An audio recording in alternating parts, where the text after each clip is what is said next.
Iran এবং Israel এই যে যুদ্ধ মহাযুদ্ধ শুরু হলো, এখানে লক্ষ লক্ষ বনি আদম খুন হবে। এখানে স্বার্থ উদ্ধার হবে কার? আমেরিকা এবং ইসরায়েলের। আর মুসলিম বিশ্ব এরা মুখে ললিপপ দিয়ে ঘুমাচ্ছে।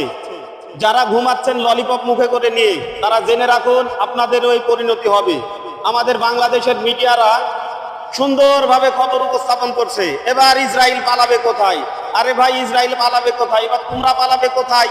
এই চিন্তা ভাবনা করো। আমরা মুসলিমরা কেন এক নেই?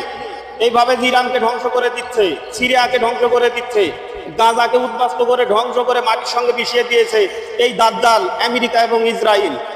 ইরানের লক্ষ লক্ষ কোটি কোটি জনগণ, এরাও উদ্বাস্ত শিবিরে যাবে। 8 কোটি মানুষ এখন এইভাবে কিন্তু উদ্বাস্ত।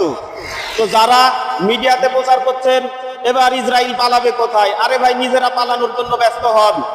আর যদি চান যে না পালাবো না, উদ্বাস্ত শিবিরে যাব না, তাহলে মিডিয়ার মাধ্যমে প্রচার করুন। আসুন আমরা আল্লাহর দ্বীনের উপর ঐক্যবদ্ধ হই। আল্লাহর সাহায্য ছাড়া এই দাজ্জালের বিরুদ্ধে কেউ দাঁড়াইতে পারবেন না, কেউ সফলতা অর্জন করতে পারবেন না। তাই আসুন, এখনো সময় আছে, আমরা ঐক্যবদ্ধ হই এবং এই দাজ্জাল বাহিনীকে আমরা প্রতিরোধ করি। সবাইকে আল্লাহ হাফেজ।